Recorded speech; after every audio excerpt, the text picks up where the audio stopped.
video. You're watching the video on the camera. In this lesson, we'll be talking about how the camera works and the parts of the camera that are used to manipulate light in order to generate images. So, based on our understanding of the eye and how it works, we have been able to copy that ability and apply it. So this is an example of a very old camera that uses film, but it still applies to what we're doing. Right? The camera has film, which is sort of like a tape-like object that is sensitive to light. And so when light strikes it, the image will then start to form on the film. Well, light striking the back part of the camera, i.e. the film, is the same as the light striking the back part, or the retina. Right? The diaphragm is just like the iris. The aperture is just like the pupil. The lens is the same as the lens of the eye. We don't really talk about the choroid.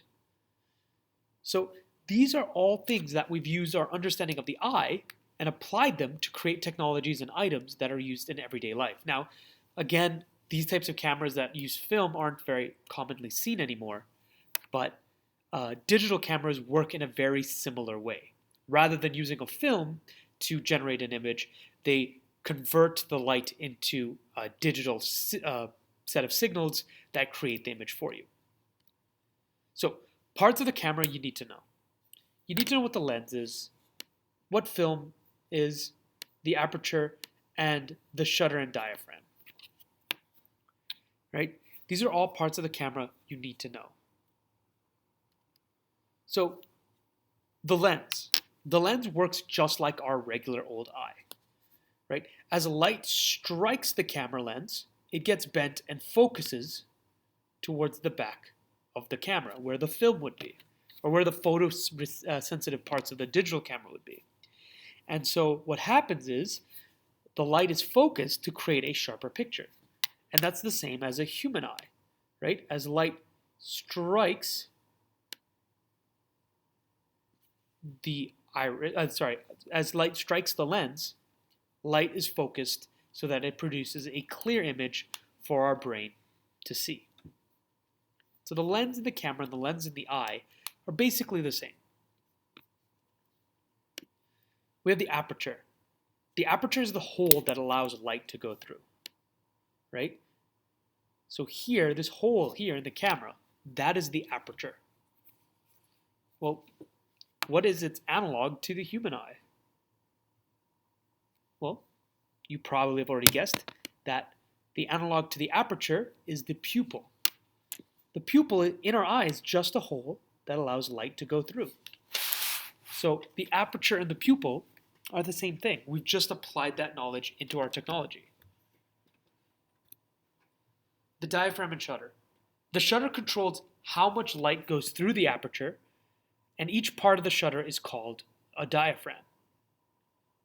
And so these small blades, as you can see here in this picture, sort of circulate inwards to shrink the aperture, and they also recede or pull back to make the aperture larger. So on your pause the video, why would you want the aperture to be very small or very large? Okay, well, just like with our eyes, if too much light is hitting the film or hitting the digital part of the camera, then the image will be washed out with white.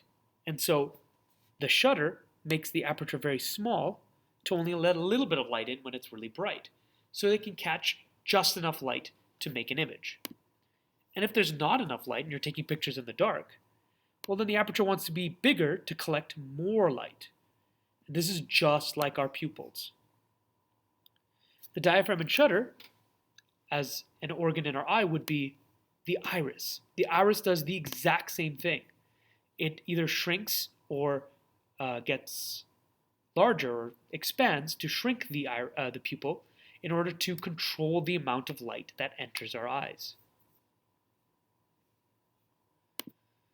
Film, well, in old cameras, it's basically tape that's used to collect light and form an image. Modern cameras, digital cameras, use sensors that detect red light, green light, and blue light. Well, if you remember from the previous lessons that parts of the eye we had cones, and cones detected red light, green light, and blue light. And so we basically took what we know of the eye, rods and cones, and then created a technological version of our cones and applied them to our camera.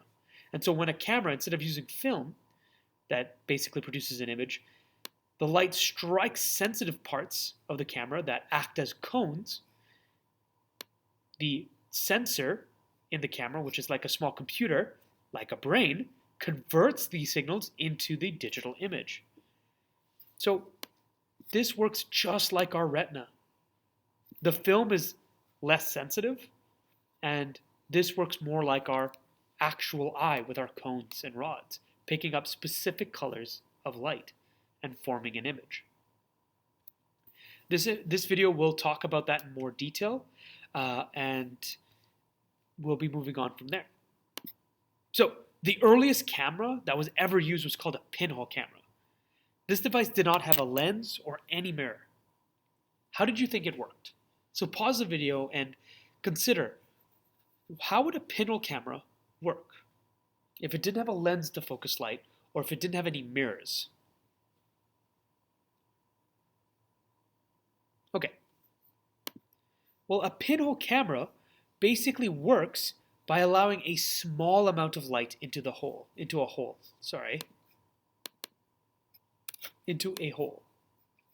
That light will be reflected from whatever the camera is pointed at. So you'll have a set of film in the back, and what's going to happen is the light from this part of the F will go down. I'll use a different color. I'll just use my mouse. Will go down through the pinhole and enter over there. And the same with this part. Go through the pinhole and then exit over here. And so this type of camera flips the image because as the light is traveling, it's moving to a different spot. So the light that says, oh, this is the bottom part of the F, well, it ends up moving up there.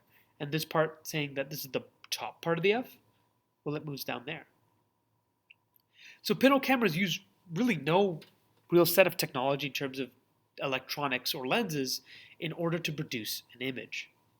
It just uses a very small hole that allows you to focus the light in and of itself.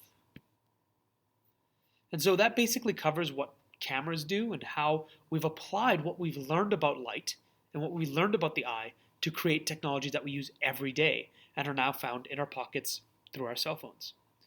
So hopefully you found this useful, and I'll see you next lesson.